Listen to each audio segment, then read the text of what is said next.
शांति। आइए राजयोग के अभ्यास के द्वारा मन की हर चिंताओं को, बोझ को परमात्मा के हवाले करते हैं और असीम शांति का अनुभव करते हैं। अपनी सर्व कर्मेंद्रियों को समेटकर अंतर्मुक्ता की गुफा में चली जाएं। मस्तिष्क में भ्रुकुटी के मध्य मन को एकाग्र करें। स्वयं को देखें, अनुभव करें कि मैं एक शांत स्वरूप आत्मा हूँ। शांति मेरा स्वधर्म है। शांति का दिव्य प्रकाश मुझ आत्मा से प्रस्फुटित हो रहा है। शांति की दिव्य शक्ति मेरे मस्तिष्क में फैल चुकी है।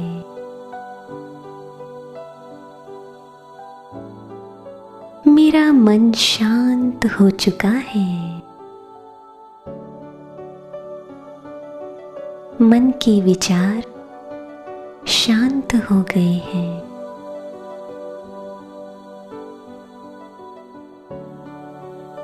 मैं आत्मा गहन दिव्य शांति का अनुभव कर रही हूँ।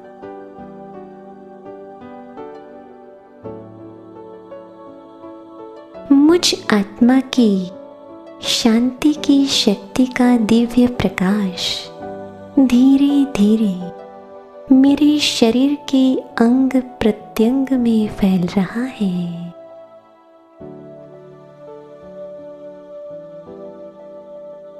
मैं शांत स्वरूप आत्मा शांति के दिव्य प्रकाश के सूक्ष्म शरीर में स्वयं को स्पष्ट अनुभव कर रही हूँ। मैं शांति का फरिश्ता हूँ। शांति दूत हूँ।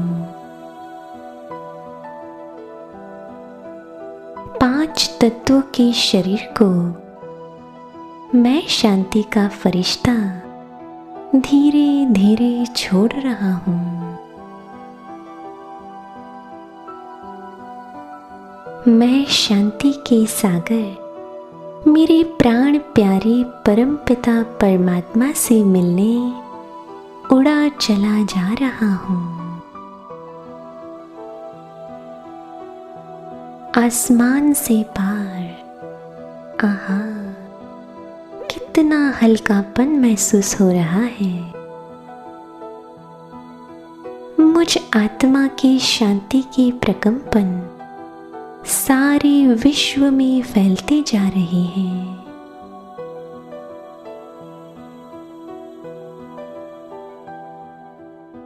मैं अपने फरिश्ते स्वरूप को भी छोड़ और ऊपर की ओर आत्म ज्योति बनकर परम धाम शांति धाम में प्रवेश करता हूँ।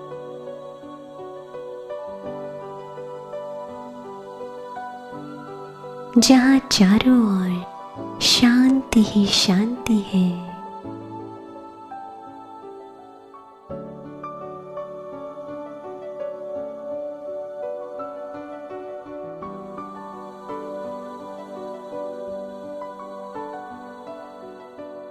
एक दिव्य अलौकिक शांति का अनुभव हो रहा है।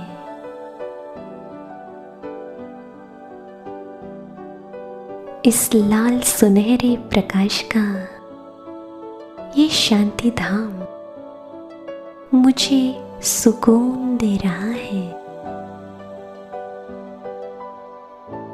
मुझ आत्मा को सुख, चैन, निश्चिंतता महसूस हो रही है। शांति के सागर परमपिता परमात्मा शांति की किरणों रूपी बाहों द्वारा मेरा परमधाम में स्वागत कर रहे हैं। मैं आत्मा धन्य धन्य हो गई हूँ।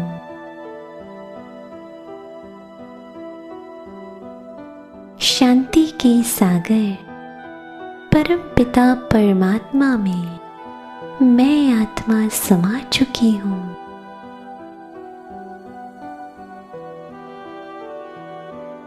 वो मेरा सारा बोझ और चिंता लेकर मुझे शांति की शक्ति से भरपूर कर रही है। मैं आत्मा स्वयं को मास्टर शांति का सागर महसूस कर रही हूँ। शांति की दिव्य शक्तियों से संपन्न मैं आत्मा वापस संसार की ओर लौट रही हूँ।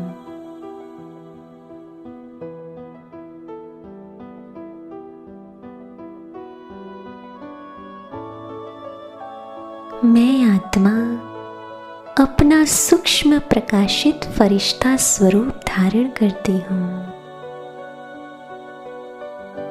मैं शांति का फरिश्ता हूँ। शांति दूत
ఓం శాంతి.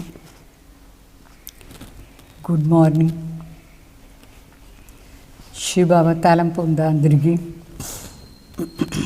బాబా చెప్తారు, मीठे बच्चे, ये पुरुषोत्तम संगम युग कल्याणकारी युग है. इसमें ही परिवर्तन होता है. तुम कनिष्ठ से उत्तम पुरुष बनते हो. బాబా చెప్తారు, ఇది పురుషోత్తమ సంగం యుగం, కళ్యాణకారి యుగం. దీంట్లోనే మనం పరివర్తన అవుతాం. అంటే చాలా కిందుగా స్థితి నుంచి ఉత్తమ పురుష అవుతాం మనం.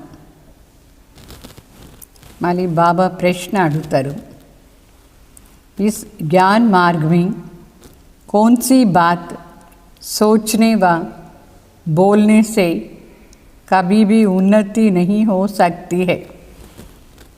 బాబా అడుగుతారు, ఈ జ్ఞాన మార్గంలో ఏ ఒక్క మాట ఆలోచన చేసినా సరే, మాట్లాడినా సరే మనకు ఎప్పుడు ఉన్నతియే కాదు. ఏమీ చెప్పకూడదు, మనం ఏమి ఆలోచన చేయకూడదు. సో ड्रामा में होगा तो पुरुषार्थ कर लेंगे. ఈ మాట మన ఆలోచన కూడా చేయకూడదు, మాటలు శబ్దంలో కూడా చెప్పకూడదు. ఏమంటే డ్రామాలో ఉంటే చేస్తాం, డ్రామాలో ఉంటే పురుషార్థం చేస్తాం అట్లా అని. ఇట్లా అనుకుంటే ఉన్నతియే కాదు మనకు. ड्रामा कराएंगे तो कर लेंगे. ये सोचने व बोलने वालों को उन्नति कभी नहीं हो सकता है. డ్రామా చేయిస్తే నేను చేస్తాను అట్లా అని చెప్తారు. అంటే ఇట్లంతా మాట్లాడితే ఆలోచన చేస్తే ఎప్పుడు వాళ్ళకు ఉన్నతి అనేది కాదు. ఏ कहना भी రాంగ్ है. ఇట్లా చెప్పేది కూడా తప్పైపోతుంది.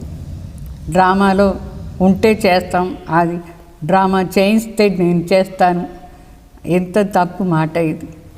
तो तुम जानते हो अभी जो हम पुरुषार्थ कर रहे हैं ये भी ड्रामा में नूंद है.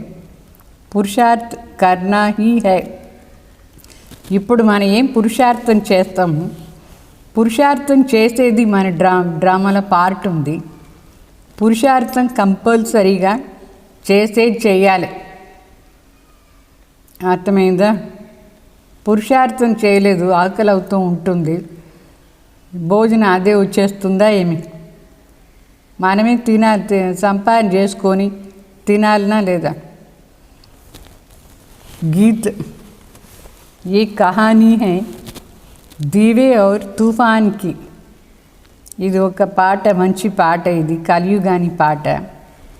ఈ పాటలో ఏముందంటే, ఇది కథ ఒక జ్యోతి మరి తుఫాన్ది. ఇది రెండింటికి యుద్ధం జరుగుతుంది. ఎవరు జయించేది? జ్యోతి జయించేస్తుందా లే तूफाना?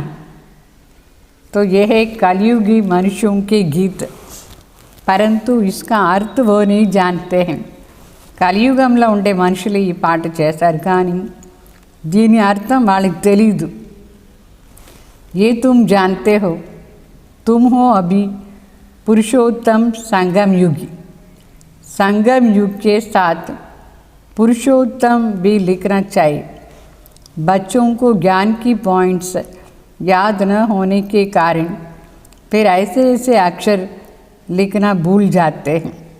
ये मुख्य है, इसका अर्थ भी तुम ही समझ सकते हो. శివబాబా చెప్తారు, ఇప్పుడు మనం ప్రతి ఒక్క దానికి అర్థం తెలుసుకున్నాం, బాబా మనకు చెప్పినారు. మరి ఇప్పుడు జరిగే యుగం ఏమంటే పురుషోత్తమ సంగం యుగం. మనందరూ పురుషోత్తమ సంగం యుగవాసి. అయితే ఊరికే సంగం యుగాన్ని రాయకూడదు, ఏమీని రాయాలి? పురుషోత్తమ సంగం యుగంని రాయాలి. అయితే బిడ్డలు ఈ పాయింట్స్ అంతా మర్చిపోయే దానివల్ల ఇట్లా అక్షరాలంతా కూడా మర్చిపోతారు. ముఖ్యమైన అక్షరాలు మర్చిపోకూడదు. దీనికి కూడా అర్థం మనకే తెలుసు. పురుషోత్తముని అక్షరం కూడా మనకే తెలుసు. सो पुरुषोत्तम मास भी होता है. ये फिर है पुरुषोत्तम संगम युग. భక్తి మార్గంలో పురుషోత్తమ మాసం చెప్తారు. అధిక మాసం ఏదో వస్తూ ఉంటుంది, దాని పురుషోత్తమ మాసం చెప్తారు. అయితే వాస్తవంగా చూస్తే ఇది పురుషోత్తమ సంగम युगम. तो इस संगम का भी एक त्यौहार है. ये त्यौहार सबसे ऊंचा है. అంటే పురుషోత్తమ మాస్ యొక్క పండగ వస్తుంది. అంటే ఈ సంగం యుగందే అది పండగ. ఇది చాలా విశేషమైన పండుగ ఇది. तो तुम जानते हो अभी हम पुरुषोत्तम बन रहे हैं. उत्तम से उत्तम पुरुष, ऊंचे से ऊंचे, साहूकार से भी ऊंचे, साहूकार से भी साहूकार, नंबर 1 कहेंगे లక్ష్మీ నారాయణ్కు. ఇప్పుడు మనందరం పురుషోత్తమ అవుతాం. సో ఉత్తమ్ కంటే ఉత్తమ్ ఎవరు? షావుకార్ గంట షావుకార్, नंबर 1 షావుకార్ ఎవరు? लक्ष्मी नारायण ने छपा. तो शास्त्रों में दिखाते हैं बड़ी प्रलय हुई, फिर नंबर 1 कृष्णा पीपल के पत्ते पर सागर में आया. अभी तुम क्या कहेंगे? బాబా చెప్తారు, శాస్త్రంలో ఏమి చూపించినారంటే మహాప్రళయం అయిపోయింది. అది అయిన తర్వాత శ్రీకృష్ణుడు ఒక రావి ఆగులో వస్తున్నారు సాగర్లో. అట్లానే సముద్రంలో ఒక రావి ఆగు, దాంట్లో శ్రీకృష్ణుడు వస్తారు అట్లా అని చెప్తారు. ఇప్పుడు మీరేం చెప్తారు? రైటేనా ఇది? లేదా రైటే, కానీ ఎట్లా రైట్గా అనుకో తెలుసుకోవాలి. నంబర్ 1 అంటే మొదటి ఆగు, అది రావి ఆకులు మొదటి. అంటే ఈ కల్ప వృక్షానికి మొదటి ఆగు శ్రీకృష్ణ. వినాశం తర్వాత కృష్ణ మొదట్లో జన్మం తీసుకుంటారు. అయితే రావి ఆగు కాదు, సముద్రం కాదు, అక్కడ విశాలంగా ఉండే గర్భంలో శ్రీకృష్ణ జన్మం తీసుకుంటారు. మరి శ్రీకృష్ణుడిన మనుషులు ఇంకా ఏం చెప్తారు? శ్యామసుందర్ని చెప్తారు. మళ్ళీ చూపిస్తారు, ఒక నోట్లో పెట్టుకొని వస్తారు. అది ఎందుకు అనవసరంగా ఆ అలవాటు అక్కడ ఉంటుందా? నోట్లో వేలు పెట్టుకునే అలవాటు. बच्चा तो गर्भ में रहता है ना, तो पहले पहले ज्ञान सागर से निकला हुआ उत्तम से उत्तम पुरुष श्री कृष्ण है. ఎంత మంచి అర్థం బాబా చెప్పినారు చూడండి. అయితే బిడ్డ జన్మం తీసుకోవాలంటే గర్భం కంపల్సరీ ఉండాలి, ఆగుల కాదు. అయితే దీని అర్థం ఏమంటే శివబాబా జ్ఞాన సాగర్, ఆ జ్ఞాన సాగర్ నుంచి వచ్చిన వాళ్ళు ఫస్ట్ నంబర్ ఉత్తమ్ కంటే ఉత్తమ్ పురుష్ శ్రీకృష్ణ ఫస్ట్ నంబర్లో వచ్చినారు. అందుకోసం వాళ్ళు ఏమి చూపించకుండా ఎవ్వరూ లేదు, ఏమీ లేదు. సాగర్లో ఒక ఆగులో కృష్ణ. అంటే దాని అర్థం ఏమంటే మొదట్లో శివబాబా బిడ్డలు ఈ ప్రపంచంలో ఎవరు లేదు, జ్ఞానసాగర్ బాబా. ఆ జ్ఞానసాగర్కు మొదటి బిడ్డ ఎవరు? ఈ ఆత్మ, కృష్ణ ఆత్మని లాస్ట్లో బ్రహ్మగా ఉన్నారు. వాళ్ళే ఫస్ట్ జ్ఞానం తీసుకొని फर्स्ट नंबर कृष्ण अवतार, उत्तम पुरुष अवतार. तो ज्ञान सागर से स्वर्ग की स्थापना होती है. उसमें नंबर 1 पुरुषोत्तम श्री कृष्ण है. और ये है ज्ञान का सागर, पानी का नहीं. అంటే జ్ఞాన సాగరే స్వర్గ స్థాపన చేస్తున్నారు. మరి నంబర్ 1 పురుషోత్తం శ్రీకృష్ణ, ఇది జ్ఞాన సాగర్ నుంచి వచ్చినారే కానీ నీళ్ళ సాగర్ కాదు, నీళ్ళ సముద్రం కాదు. ज्ञान सागर प्रलय भी नहीं होता है. कई बच्चे नए नए आते हैं तो बाबा को फिर पुराना पॉइंट्स भी रिपीट करनी पड़ती है. ఇక్కడ ప్రళయం కూడా కాదు, యాక్చువల్గా ప్రళయం కాదు. ఇప్పుడు ఇక్కడ బాబా బిడ్డలు చాలామంది కొత్తగా వచ్చేదాని వల్ల పాత పాయింట్స్ అంతా మళ్ళీ రిపీట్ చేస్తున్నారు బాబా. కొత్త వాళ్ళ కోసం పాత పాయింట్స్ని రిపీట్ చేస్తున్నారు. ఎన్ని యుగాలు ఉంది కొత్త వాళ్ళకి తెలుసా? సత్యుగం, త్రేత, ద్వాపర్, కలియుగం. ఈ 4 యుగాలేమో ఉంది. మరి ఇది ఇంకొక యుగం ఏమి? ఎక్స్ట్రా యుగం, 5వ యుగం పురుషోత్తం సంగం యుగం.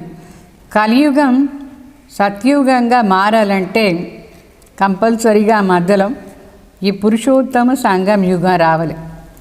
అప్పుడే యుగం మారుతుంది.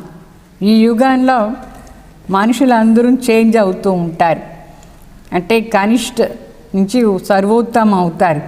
చాలా కిందుగా స్థితి నుంచి సర్వోత్తమం అయ్యే దానికోసమే ఈ పురుషోత్తమ సంగం యుగం కంపల్సరీగా వస్తుంది. మనుషులకు ఈ యుగానికి వచ్చి ఏమీ తెలీదు. तो जैसे शिव बाबा को भी पुरुषोत्तम व सर्वोत्तम कहते, वो सर्वोत्तम है, वो है ही परम आत्मा परमात्मा. फिर पुरुषों में उत्तम है श्री लक्ष्मी नारायण. इन्हों को ऐसे किसने बनाया? सो ఆత్మల్లోనే సర్వోత్తమ ఎవరంటే శివ బాబా పరం ఆత్మ. అయితే పురుషుల్లో ఉత్తమ ఎవరంటే లక్ష్మీనారాయణ. పురుషులంటే ఈ శరీరం తీసుకుని ఉండే ఆత్మలు, జీవాత్మల్లో పురుషోత్తం ఎవరంటే లక్ష్మీనారాయణ. तो వాళ్ళని ఇట్లా ఎవరు చేసినారు? ये भी तुम बच्चे जानते हो, बच्चों को भी समझ में आया है. इस समय हम पुरुषार्थ करते हैं ऐसे बनने के लिए. ఇప్పుడు బిడ్డలందరికీ బాగా అర్థమైందా లేదా? మనం పురుషార్థం చేసేదే ఈ విధంగా పురుషోత్తం అయ్యేదానికి. ఉత్తమ్ పురుష లక్ష్మీనారాయణ లాగా. పురుషార్థ్ కోయి బడా नहीं है. వాస్తవంగా ఏం పెద్ద పురుషార్థం ఏముంది? పెద్దగా ఏముంది? చాలా సింపుల్, మోస్ట్ సింపుల్ మనం చేసే పురుషార్థం. ఏమి అది మోస్ట్ సింపుల్? सीखने वाली भी है, अबलाएं कुब्जाएं जो कुछ भी पढ़ी लिखी नहीं है, तो उन्हों के लिए भी कितना सहज समझाया जाता है. బాగా చెప్తారు. ఇక్కడ నేర్చుకునే వాళ్ళు కూడా ఎవరు ఏమీ చదివే లేదో వాళ్ళు నేర్చుకుంటున్నారు. అబలలు కుబ్జా మాతలందరూ ఏం చదివి వచ్చినారు, నేర్చుకుంటున్నారు. ఎంత పెద్ద చదువు అయితే చాలా సింపుల్. तो उन्हों के लिए कितना सहज समझाया जाता है. देखो अहमदाबाद में एक साधु था, कहता था हम कुछ खाते पीते नहीं हैं. अच्छा, कोई सारा आयु खाते पीते नहीं, फिर क्या? బాగా చెప్తారు. అహ్మదాబాద్లో ఒకరు ఉంటాడు, ఆ సాధు ఒకరు. ఆ సాధు అందరికీ చెప్తూ ఉంటాడు, నేను ఏమి తినలేదు తాగలేదు అట్లా అని. సరే, ఆయుష్ అంతా తినకుండా తాగకుండా ఉండేది. మరి ఏం ప్రాప్తి ఉంది? మన మనుషులు జన్మ తీసుకున్నాం దేని? ఖుషీగా తినేది తాగేది, దేవతలందరూ ఎంత బాగా భోగం పెడదా అని చేస్తారు. ఏమీ లేని దానిగా మనం ఉండేది. ప్రాప్తి ఏముంది మరి? సన్యాసి అయింది దేనికోసం? तो झाड़ को भी खाना तो मिलता है ना, खाद पानी आदि న్యాచురల్లీ మిల్తా హై. ఒక చెట్టు కోసం కూడా అన్నీ దొరుకుతుంది భోజనం. అంటే దానికి ఎరువు కానీ ఎండ కానీ నీళ్ళు కానీ దొరుకుతుంది. అప్పుడే అది పెరిగేది, వృద్ధి అయ్యేది. ఎట్లా? దానికి కూడా అన్నీ సప్లై చేస్తేనే కదా. అట్లా మన శరీరానికి కూడా సప్లై చేయాలనా లేదా? తో జిస్ జాడ్ వృద్ధి కో పాయి, ఆ చెట్టుగా అన్నీ దొరికితేనే అది వృద్ధి అవుతుంది. तो इससे कोई रिद्धि सिद्धि पाई होंगी. ऐसा बहुत है जो आग से पानी से चलते हैं. అంటే ఆ సన్యాసి తినకుండా తాగకుండా ఉన్నాడంటే ఏందో రిద్ధి సిద్ధి ప్రాప్తి చేసుకున్నాడు. ఈ విధంగా చాలామంది ఉన్నారు. నిప్పు పైన నడుస్తారు, నీళ్లు పైన నడుస్తారు. ఇదాన్ని ఏమి సిద్ధి? దేనికోసం? సారీ సిద్ధి ప్రాప్తి అయింది. దీని నుంచి ఏమి లాభం ఉంది? इससे कोई फ़ायदा है क्या? तुम्हारे तो इस सहज राजयोग से जन्म जन्मांतर का फ़ायदा है. బాబా మనకేమి రాజయోగా నేర్పిస్తారు, దీని నుంచి మనకు జన్మ జన్మాంతరంగా ప్రాప్తి ఉంది. तुमको जन्म जन्मांतर के लिए दुखी से सुखी बनाते हैं. బాబా మన ఏం చేస్తారు, జన్మ జన్మాంతరంగా దుఃఖీగా ఉండే వాళ్ళని సుఖీగా చేస్తున్నారు. ఎంత లాభం ఉంది. బాబా कहते हैं बच्चे ड्रामा अनुसार हम तुमको गुह्य बातें सुनाता हूँ. శివబాబాని చెప్తారు, డ్రామా అనుసారంగా నేను మీకు చాలా గుహ్య మాటలు వినిపిస్తాను అట్లా. जैसे बाबा ने समझाया है शिव और शंकर को मिलाया क्यों, शंकर का तो इस सृष्टि में पार्ट ही नहीं है, शिव का ब्रह्मा का विष्णु का पार्ट है. బాబా మరి చెప్తారు, ఎట్లా ఈ మనుషులు శివ్ మరి శంకర్ని రెండిటిని కలిసి ఒకటే చెప్తారు, ఎందుకు అని అట్లా చెప్తారు. శంకర్కు ఈ సృష్టిలో ఏం పార్టీ లేదు. శివ బాబాకు పార్ట్ ఉంది, బ్రహ్మ బాబాకు పార్ట్ ఉంది, విష్ణువుకు పార్ట్ ఉంది. బ్రహ్మ మరి విష్ణు వీళ్ళిద్దరిది ఒకరే అయితే ఆల్రౌండ్ పార్ట్ ఉంది. ఆల్రౌండ్ అంటే మొత్తం పార్ట్ ఉంది. शिव का भी इस समय पार्ट है जो आकर के ज्ञान देते हैं. ఈ సమయంలో శివ బాబాది కూడా పార్ట్ ఉంది, వచ్చి జ్ఞానం ఇస్తారు. फिर निर्वाण धाम में चले जाते हैं. बच्चों को जायदाद दे करके खुद वानप्रस्थ में चले जाते हैं. वानप्रस्थी बनना अर्थात गुरुद्वार वाणी से परे, गुरु द्वारा वाणी से परे जाने का पुरुषार्थ करना है, परंतु वापस तो कोई जा नहीं सकते हैं क्योंकि विकारी भ्रष्टाचारी है. అంటే శివబాబా మనకు ఆస్తి ఇచ్చేసి వానప్రస్థిలో వెళ్ళిపోతారు. వానప్రస్థి అంటే గురు ద్వారా వాణి నుంచి శబ్దాల నుంచి దూరంగా పోయేది. మనుషులు సన్యాసి అవుతారు, గురువు దగ్గర పోతారు. అయితే వాపస్ ఇంటికి పోయేదానికి లేదు ఎవరు, ఎందుకంటే అందరూ భ్రష్టాచారీలు అయినారు, వికారి భ్రష్టాచారీలు.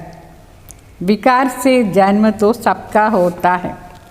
इन लक्ष्मी नारायण निर्विकारी है, उनका विकार से जन्म नहीं होता है.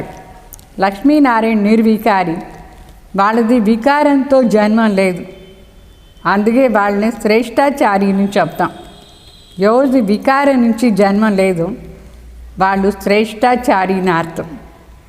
कुमारियाँ भी यहाँ निर्विकारी, इसलिए उनके आगे सब माथा टेकते हैं.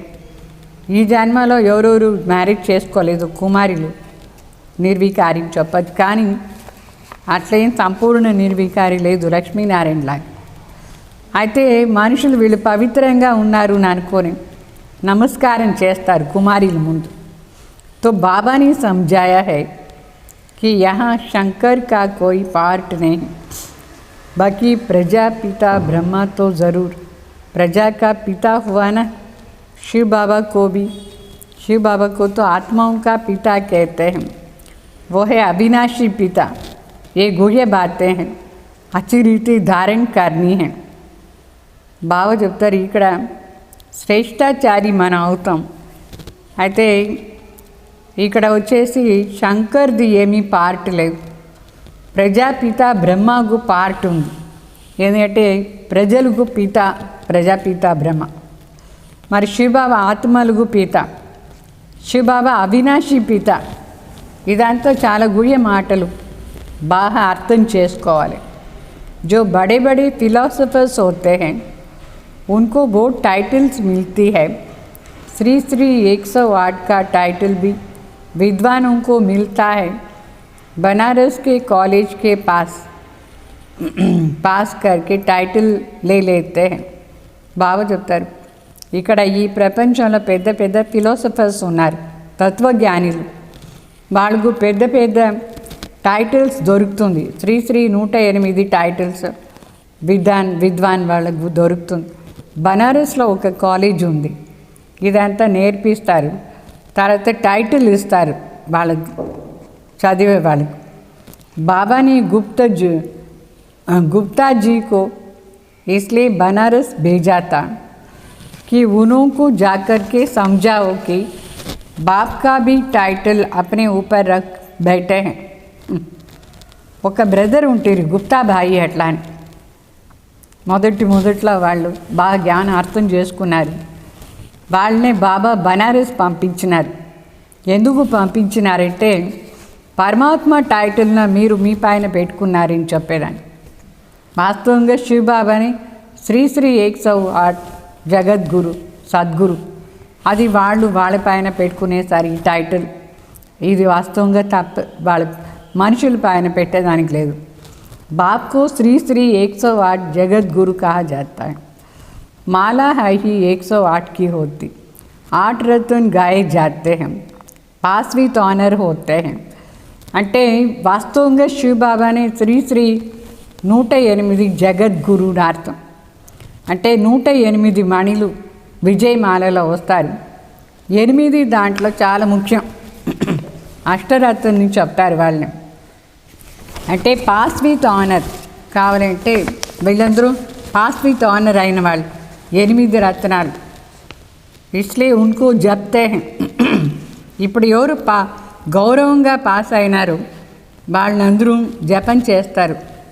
యజ్ఞ జబ్ రచతే హై తో 1000 सालीग्राम बनाते हैं. कोई 10,000 कोई 50,000 कोई लाख भी बनाते हैं. मिट्टी के बना करके फिर यज्ञ रचते हैं. जैसे जैसे सेठ अच्छे से अच्छा बड़ा सेठ होगा उतना लाख बनवाएंगे.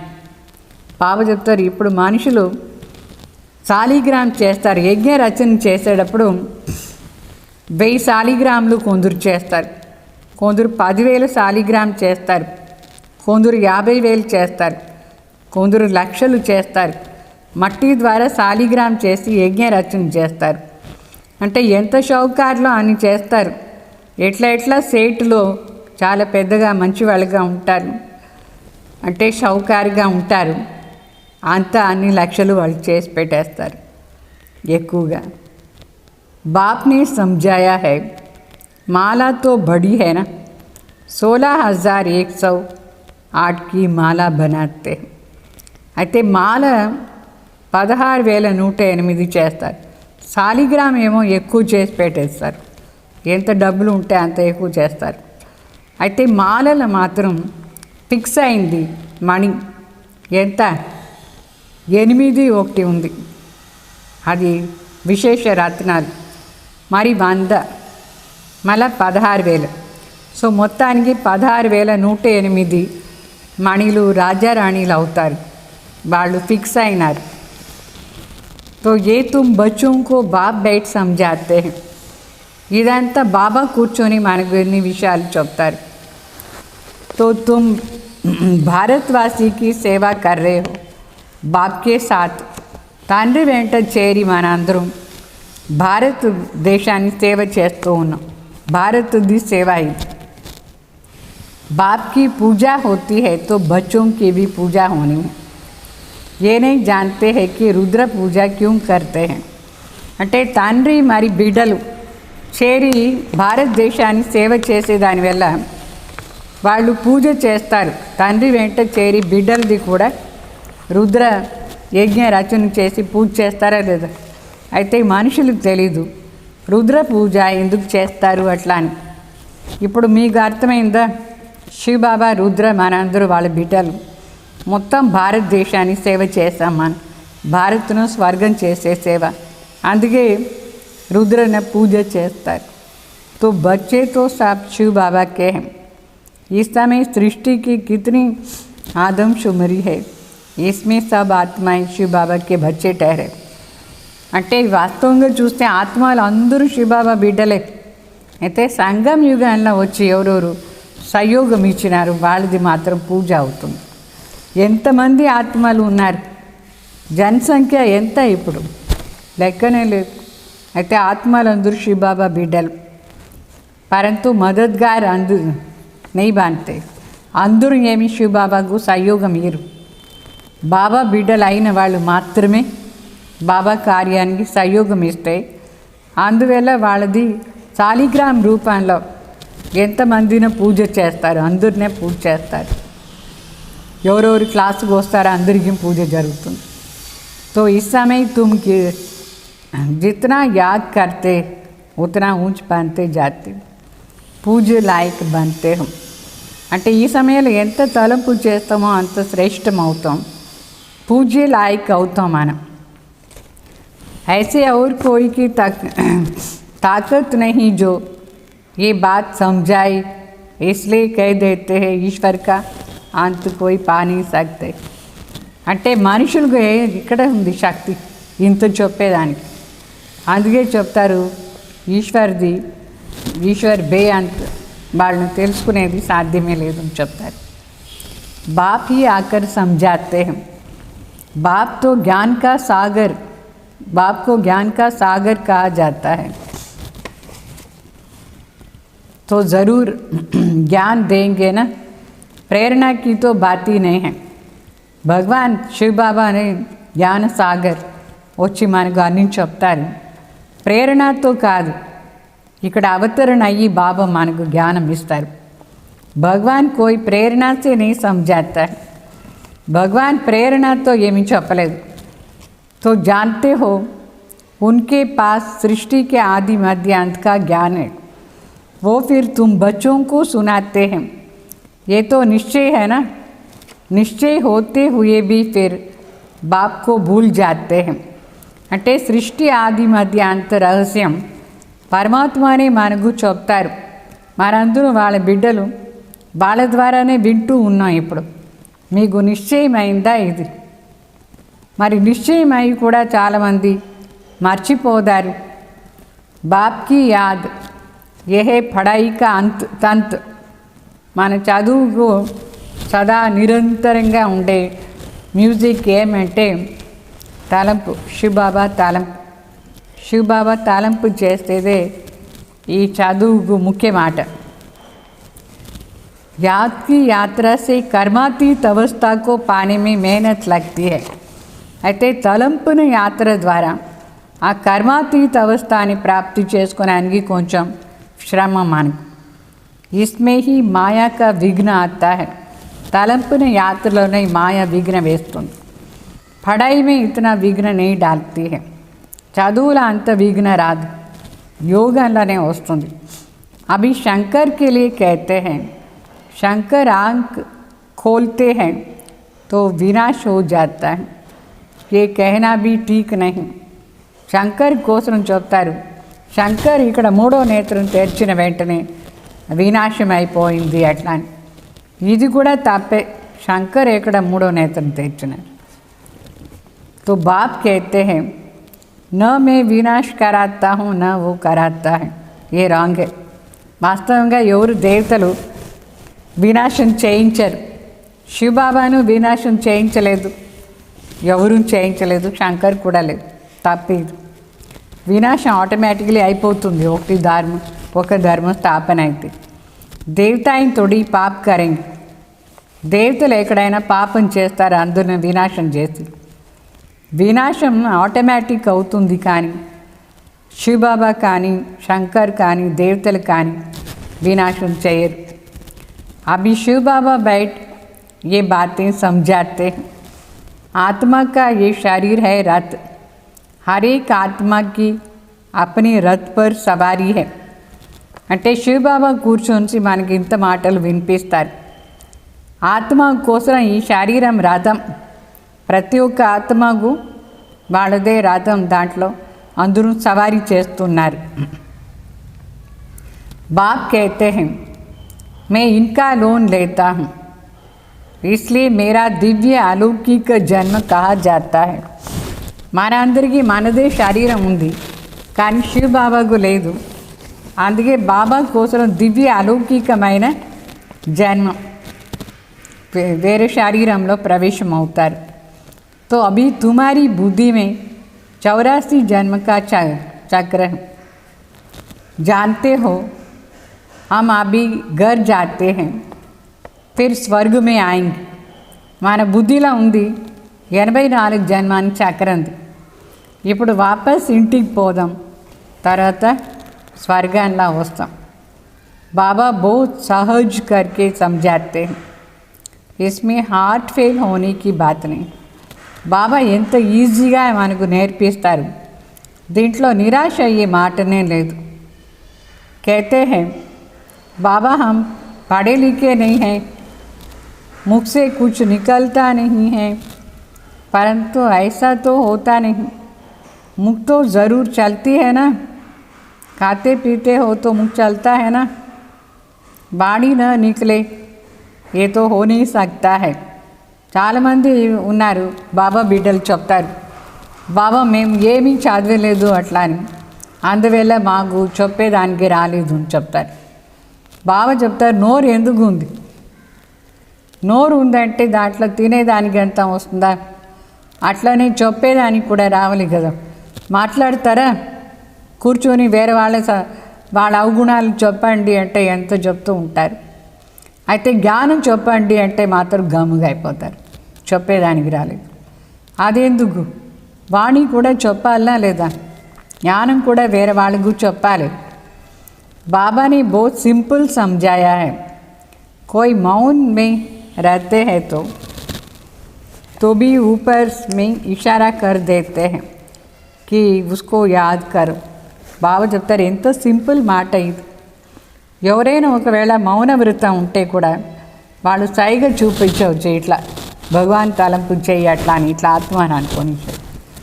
అంత మాత్రం కూడా మీకు రాదా ఏమి, మీరు మిమ్మల్ని ఆత్మ అని అనుకొని परमात्मा तलंपु చేయండి అని చెప్పేదానికి రాదా. बाप है दुख हरता सुख करता, वो एक ही दाता है. शिव बाबा ఎవరు, దుఃఖ హర్త సుఖ హర్త, వాళ్ళు ఒకరే దాత అయినారు. భక్తి మార్గంలో కూడా ఇచ్చేవాళ్ళు ఎవరు, మనకు అన్నీ ఇచ్చేవాళ్ళు శివ్ బాబానే. భక్తి మార్గంలో కూడా ఇచ్చేవాళ్ళు శివ్ బాబానే. అర్థమైందా. ఈ సమయంలో దాత, భక్తి మార్గంలో కూడా దాత శివ్ బాబా. మరి తర్వాత వానప్రస్థ అవస్థలో పోయి శాంతిగా కూర్చుంటారు బాబా. बच्चे भी शांति धाम में रहते हैं, पार्ट ढूंढा हुआ है. जो एक्ट में आते हैं वो पार्ट అంటే బాబా చెప్తారు మనం కూడా శాంతిధామంలో కూర్చుంటాం, అయితే మనకు ఇక్కడ ఏ పార్ట్ ఉందో ఆ పార్ట్ వచ్చి చేస్తాం, ఏ పార్ట్ ఫిక్స్ అయిందో ఆ పార్టే అందరం చేసేది. अभी हमारा पार्ट है विश्व को नया बनाना. శివ్ బాబా చెప్తారు ఇప్పుడు నా పార్ట్ ఏమంటే ఈ మొత్తం విశ్వాన్ని కొత్తగా చేసేది. ఉన్కా నామ్ బడా అచ్చా హై. శివ్ బాబా పేరేమి చాలా బాగుంది. విశ్వాన్ని కొత్తగా చేసేదానివల్ల పేరేముంది శివ్ బాబాకు, వినండి. Heavenly God father.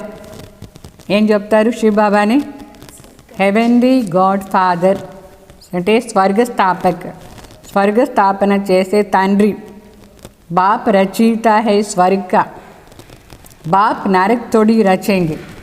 తండ్రి స్వర్గ స్థాపన చేస్తారు, నరకాన్ని రచన చేస్తారేమి లేదు. పురాణి దునియా కోయి రచతే హై క్యా, పాతదాన్ని ఎవరైనా రచన చేస్తారా, రచన చేస్తే కొత్తగా చేస్తారు కానీ పాతది అది ఆటోమేటిక్ అయిపోతుందా లేదా. तो मकान हमेशा नया बनाया जाता है. కొత్త ఇల్లు కడతారా, పాత ఇల్లు కడతారా, కట్టేది అంటే కొత్తగానే కదా. शिव बाबा नई दुनिया रचते हैं ब्रह्मा द्वारा, तो इनको पार्ट मिला हुआ है. यहाँ पुरानी दुनिया में जो भी मनुष्य है सब एक दो को दुख देते रहते हैं. तो शिव बाबा కొత్త ప్రపంచాన్ని రచన చేస్తారు బ్రహ్మ ద్వారా. వాళ్ళకి పార్ట్ దొరికింది, పాత దానికి కొత్తగా చేసేది. పాత సృష్టిలో ఎవరందరూ ఉన్నారో అందరూ మనుషులు, మనుషులందరూ పరస్పరంగా దుఃఖమే ఇస్తూ ఉన్నారు. तो तुम जानते हो हम हैं शिव बाबा की संतान, फिर शरीरधारी प्रजापिता ब्रह्मा के बच्चे. ये हो गया अडॉप्शन. మనందరం వాస్తవంగా యథార్థంగా శివ్ బాబా బిడ్డలు, పర్మనెంట్ బిడ్డలు, ఆత్మ శివ్ బాబా కోసం. మరి ప్రజాపిత బ్రహ్మకు అడాప్టెడ్ బిడ్డలు, దేహం ద్వారా ఈ దేహధారిని माने बिडगा చేసుకున్నారు ब्रह्म कुमार कुमारी। तो हमको ज्ञान सुनाते हैं। कौन सुनाते हैं? ज्ञान सुनाने वाला है शिव बाबा रचयिता, जो अपनी रचना के आदि मध्य अंत का ज्ञान सुनाते हैं। ज्ञान विनिपिंచేది शिव बाबा। ఏం జ్ఞానం వినిపిస్తారు? తన రచనాది జ్ఞానం आदि मध्य अंत रहस्य विनिपिस्तार।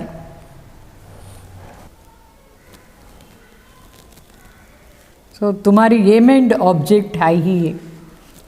मनुष्य देखो कितना खर्च करते हैं, मर्तबा आदि मार्बल्स आदि की मूर्तियाँ बनाते हैं। यह है ईश्वरीय विश्वविद्यालय, वर्ल्ड यूनिवर्सिटी।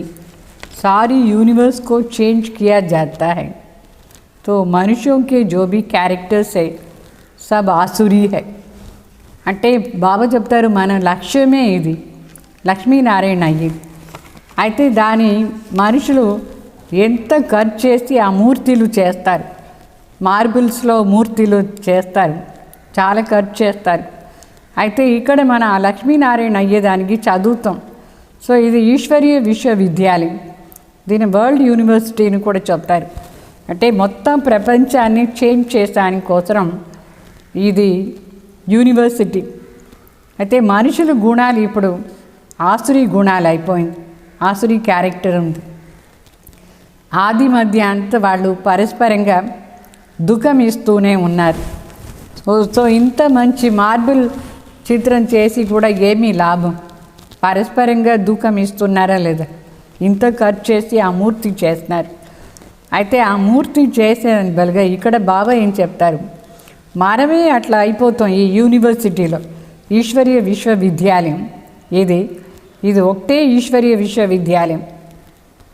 तो ईश्वर आकर खोलते हैं ఈ ఒక్క ఈశ్వరీయ విశ్వవిద్యాలయంని స్వయం భగవాన్ ఈశ్వర్ వచ్చి ఓపెన్ చేస్తున్నారు.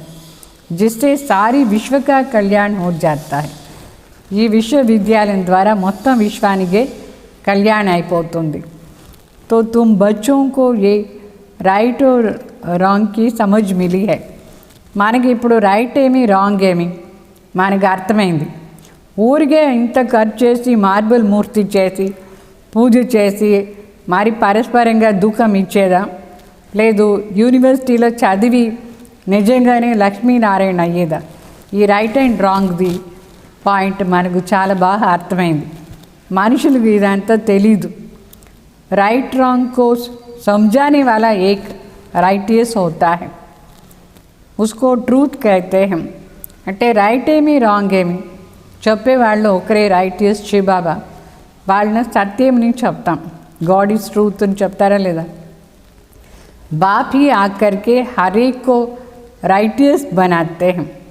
राइटियस बनेंगे तो फिर मुक्ति में जाकर जीवन मुक्ति में आएंगे. ఇప్పుడు బాబానే వచ్చి మనకు రైటియస్ మాటలు చెప్తారు. ఇది అన్నీ అర్థం చేసుకునే వాళ్ళు ముక్తి మరి జీవన్ ముక్తికి పోదారు.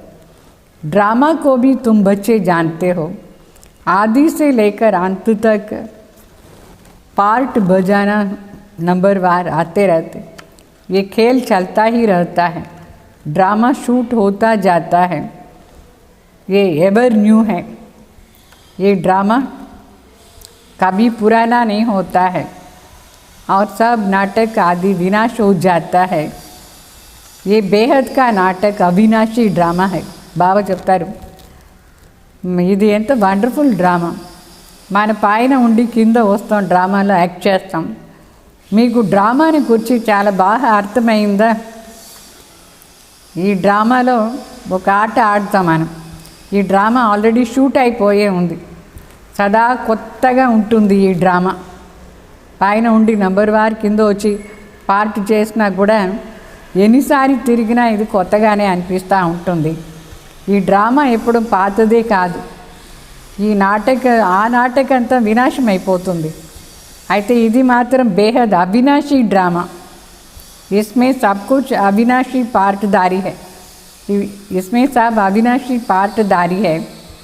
अविनाशी खेल मांडवी को देखो कितना बड़ा है. బాబు చెప్తారు ఇక్కడ అవినాశి పాటదారులు ఈ డ్రామాలో. ఈ డ్రామాది స్టేజ్ చూడండి, ఎంత పెద్ద స్టేజ్, డ్రామా స్టేజ్. बाप आकर के पुरानी सृष्टि को फिर नया बनाते हैं. ఈ డ్రామాలో వండర్ఫుల్ పార్ట్ ఇంకొకటి ఏమంటే తండ్రి వచ్చి పాతదాన్ని కొత్తగా చేసేస్తారు. ఈ డ్రామా ఏముందో దాంట్లో అన్ని కొత్తగా చేస్తారు ఇప్పుడు. तो ये सब तुमको साक्षात्कार होता है. जितना नज़दीक आएंगे फिर तुमको खुशी होती रहेंगे. బాగా చెప్తారు ఇదన్నీ మీకు తర్వాత సాక్షాత్కారం అవుతుంది. మీరు ఎంతెంత దగ్గర వస్తారు సత్యుగానికి, మీ మనసులో చాలా సంతోషం ఉంటుంది. సాక్షాత్కార్ కహెంగే అభి పార్ట్ పూరా హువా. మనకి ఇది కూడా అన్ని సాక్షాత్కారం అవుతుంది. ఇప్పుడు పార్ట్ ఫినిష్ అవుతా ఉంది, అది మనకు తెలుస్తుంది.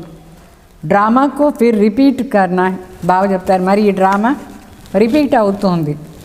Phir Naye sir part బజాయింగ్. जो కల్ప పహలే బజాయా తా वो పార్ట్ బజాయింగ్.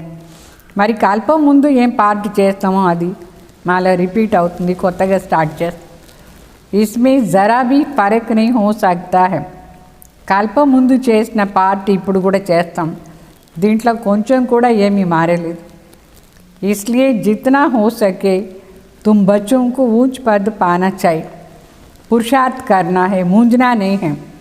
అందుకే ఎంత సాధ్యమో అంత శ్రేష్ఠ పదవి కోసం బాగా పురుషార్థం చేయాలి. కన్ఫ్యూజ్ కాకూడదు. డ్రామాకు జో కరానా హోంగా ఓ కరాయిగా. డ్రామా మన ద్వారా ఏమేమి చేయించాలనో అదాన్ని చేస్తూ ఉంటుంది. ఏ कहना रॉन्ग है कि हमको तो पुरुषार्थ करना ही नहीं करना है यानी బాగా చెప్తారు ఇట్లా కాదు, ఏమేం చేయించడంలో డ్రామా అది మనకు చేంజ్ చేస్తుంది, అట్లా చెప్పేది తప్పు. అయితే మనం కంపల్సరీగా పురుషార్థం చేయాలి. అర్థమైందా? పురుషార్థం మనం చెయ్యాలి, డ్రామాలో ఉంటే అవుతుంది అట్లా చెప్పకూడదు. अच्छा, मीठे मीठे सिकलदे बच्चों प्रति माता पिता बाप दादा का याद प्यार और गुड मॉर्निंग. रूहानी बाप की रूहानी बच्चों को नमस्ते. हम रूहानी बच्चों की रूहानी बाप दादा को याद प्यार गुड मॉर्निंग नमस्ते. धारणा के लिए मुख्य सार. पढ़ाई का तंत्र सार बुद्धि में सदा रख करके याद की यात्रा से कर्मातीत अवस्था को पाना है. ऊंच पूज्यनीय बनने के लिए बाप का पूरा मददगार बनना है. అంటే ఈ చదువుది సారం బుద్ధిలో పెట్టుకొని తలంపున యాత్రలో ఉండి కర్మాతీత అవస్థని ప్రాప్తి చేసుకోవాలి. శ్రేష్టంగా పూజ్యనీయ అయ్యేదానికోసం పూర్తిగా బాబాకు మనం సహయోగం ఇవ్వాలి.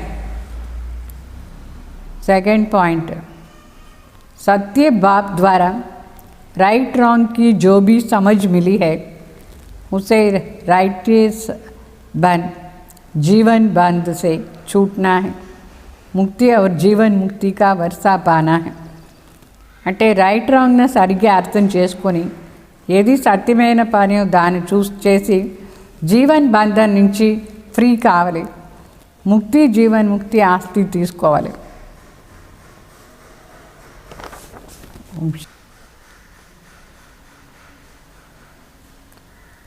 वरदान. संगम युग की सर्व प्राप्तियों को स्मृति में रख चढ़ती कला का अनुभव करने वाले श्रेष्ठ प्रारब्धि भव. అంటే ఈ సంగం యుగాన్ని సర్వ ప్రాప్తుల్ని స్మృతిలో పెట్టుకొని చడతీ కళని అనుభవం చేసేవాళ్ళు శ్రేష్ఠ ప్రారబ్ధి భవ. परमात्मा मिलन व परमात्मा ज्ञान की विशेषता है अविनाशी प्राप्तियाँ होना. అంటే పరమాత్మ మిలన్ కానీ పరమాత్మ జ్ఞానాన్ని విశేషత ఏమంటే మనకు అవినాశి ప్రాప్తిలు అయ్యేది. ఏమంతా మనకు కావాలనో అది అవినాశిగా ప్రాప్తి అయ్యేది. ऐसा नहीं कि संगम युगी पुरुषार्थी जीवन है. और सतयुगी प्रारब्धी जीवन है, नहीं।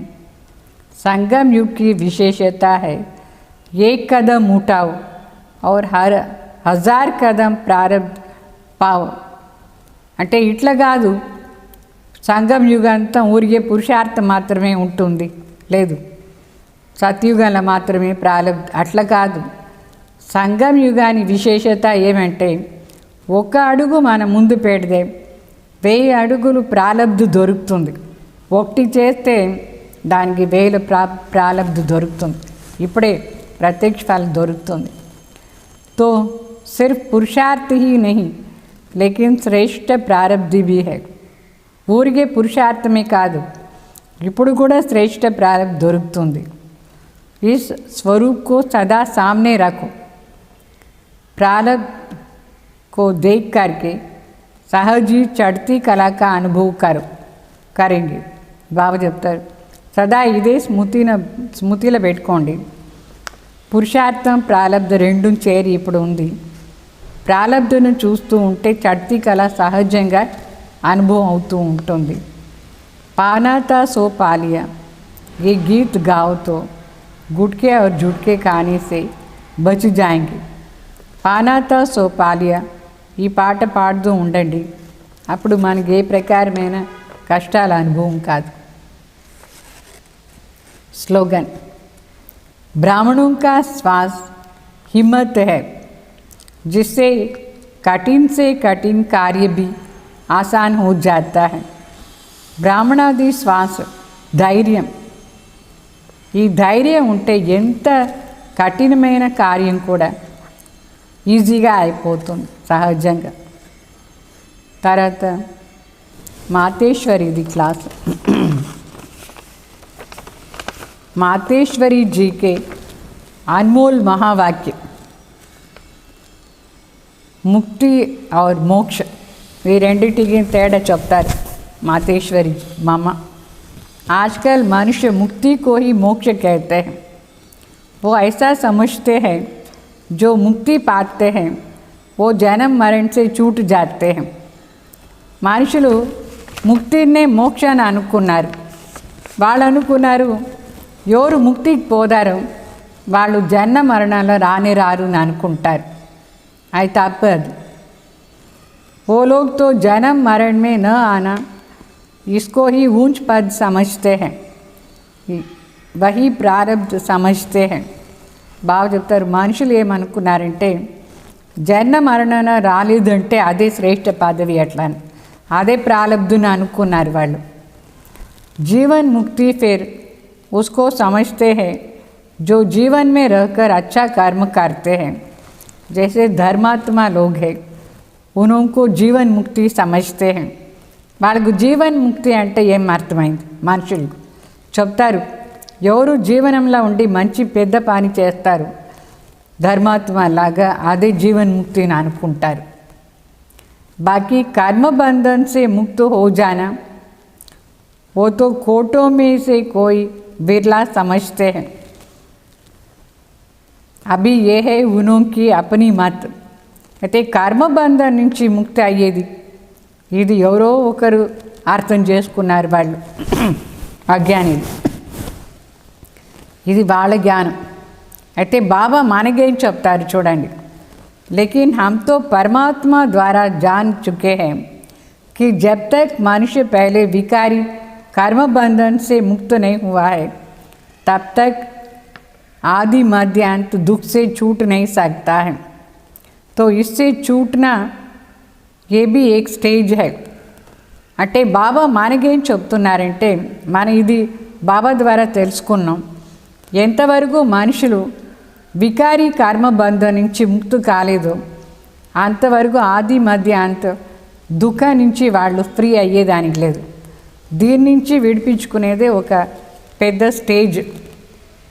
వికారాల బంధం నుంచి విడిపించుకోవాలి మనం. तो भी पहले जब ईश्वरीय ज्ञान को धारण करें तभी उस स्टेज पर पहुंच सकते हैं. उस स्टेज पर पहुंचाने वाला स्वयं परम पिता परमात्मा चाहिए, क्योंकि मुक्ति जीवन मुक्ति देने वाला तो वह है. అంటే మొదటి మాట, ఈ స్టేజ్కు రావాలంటే మనం ఈశ్వరీయ జ్ఞానాన్ని సరిగ్గా అర్థం చేసుకోవాలి. సో ఈశ్వరీయ జ్ఞానాన్ని ఆ హై స్టేజ్కు రావలేము, అప్పుడే మనకు ఇదంతా అర్థమవుతుంది. ఆ హై స్టేజ్లో తీసుకుపోయేది ఎవరు? స్వయం పరంపిత పరమాత్మని. ఎందుకంటే పరమాత్మని ముక్తి, జీవన్ ముక్తి ఇచ్చేవాళ్ళు దాత. वो भी एक ही समय आकर के सबको ముక్తి జీవన్ ముక్తి దే దేతే. అది కూడా సంగం యుగంలో ఒక్క సమయం మాత్రమే వచ్చి, ఈ పురుషోత్తం సంగం యుగంలో మాత్రం అందరికీ ముక్తి జీవన్ ముక్తి ఇచ్చేస్తారు. ఇట్లా కాదు యుగే యుగే వస్తారు, పాయింటే లేదు. बाकी परमात्मा कोई अनेक बार नहीं आते हैं और न कि ऐसा समझो कि परमात्मा ही सब अवतार धारण करते हैं. అంటే పరమాత్మ అనేక సారి రారు ఒక కల్పంలో, యుగ యుగాన్ని కూడా మాట లేదు. ఇది కూడా కాదు ఏదో ఒక అవతారం ధారణ చేసుకుని వస్తారు లేదు. అర్థమైందా? వేరే వేరే అవతారం అంతా లేదు. బాబా ఒకసారి ప్రజాపిత బ్రహ్మ ద్వారా ఈ పని చేస్తారు. ఓం శాంతి. మళ్ళీ హెడ్డింగ్ వినండి. ఇది పురుషోత్తమ సంగం యుగం, కళ్యాణకారి యుగం అయింది. దీంట్లోనే మనందరం పరివర్తన అవుతాం. ఎంత లో స్టాండర్డ్ నుంచి ఉత్తమ పురుష అయిపోతాం మనం. తర్వాత ప్రశ్న అడుగుతారు, ఈ జ్ఞాన మార్గంలో ఏ ఒక మాటను గురించి ఆలోచన చేసేది చెప్పేది ఎప్పుడు ఉన్నతియే కాదు. ఏ మాట అంటే డ్రామాలో ఉంటే చేస్తాం, డ్రామా నా ద్వారా పురుషార్థం చేయిస్తే చేస్తాను, ఇట్లా ఆలోచన చేసేదిలే, మాట్లాడేది కూడా ఉన్నతి అయ్యేదానికి కాదు. ఇది తప్పు, ఇది ఇట్లా మాట్లాడకూడదు. సో మనకు తెలుసు పురుషార్థం కంపల్సరీ చేయాలి, అది కూడా డ్రామాలో ఉంది. పురుషార్థం చేయాలంటే ఏమీ దొరకదు. మరి పాట, ఈ కథ వచ్చేసి ఒక దీపం మరి తుఫాన్ది కథ, అట్లా అని పాట భక్తి మార్గంది అది. ఇప్పుడు దాని అర్థం బాబా చెప్తారు. ఓం శాంతి.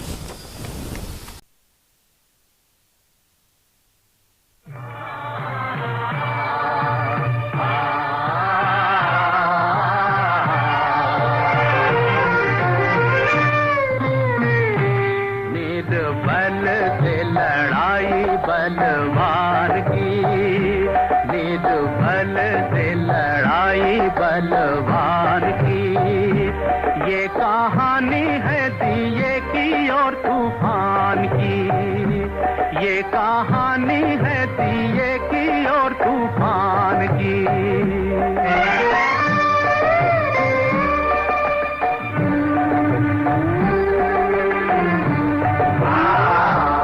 एक रात अंधियारी थी, दिशाएं कारी कारी, मंद मंद पवन था चल रहा। अंधियारे को मिटाने, जग में जोत जगाने, एक छोटा सा दिया था कहीं चल रहा। अपनी धुन में मगन, उसके तन में अगन, उसकी लौ में लगन भगवान की। ये कहानी है दिए की और तूफान की।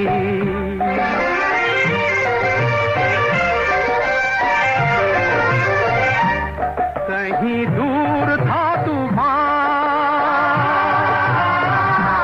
कहीं दूर था तूफान, दिए से था बलवान। सारे जग को मचलने मचल रहा।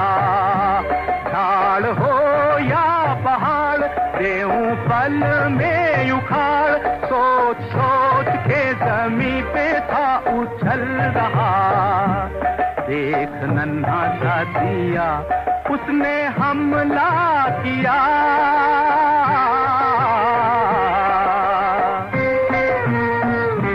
देख एक नन्हा सा दिया उसने हमला किया। अब देखो लीला विधि के विधान की, ये कहानी है दिए की और तूफान की।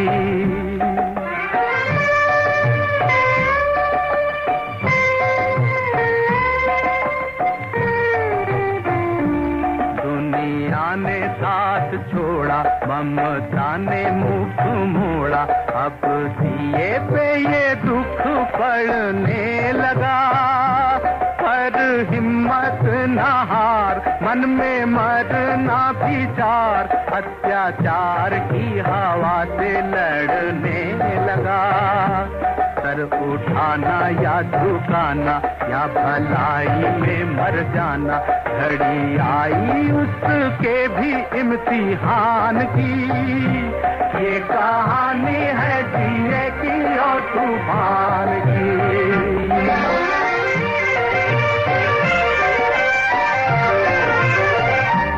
फिर ऐसी घड़ी आई,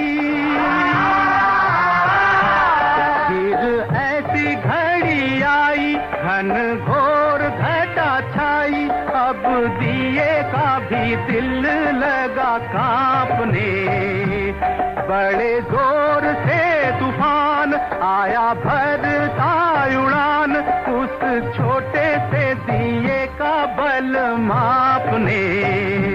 तब दिया दुखियारा वो बेचारा बेसहारा, चला दांव पे लगाने बाजी प्राण की, बाजी प्राण की, बाजी प्राण की, बाजी प्राण की।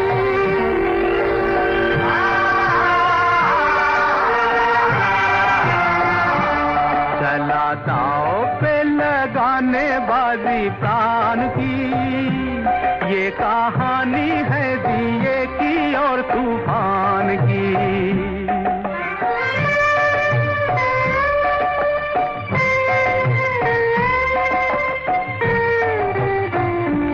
लड़ते लड़ते वो थका, फिर भी बुझ ना सका, उसकी चोट में था बल रे सच्चाई का।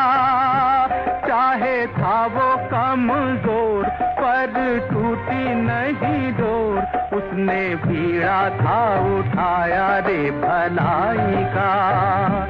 हुआ नहीं वो निराश, चले जब तक सांस, उसे आस थी प्रभु के वरदान की। ये कहानी है दिए की और तूफान की।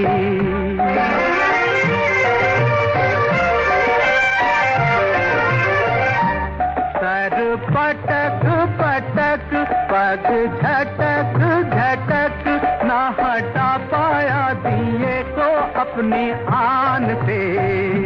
बार बार बार कर अंत में हार कर, तूफान भगा दे मैदान से। अत्याचार से उभर जली जोत अमर, रही अमर निशानी बलिदान की। ये कहानी है दिए की और तूफान की। निर्बल से लड़ाई बलवान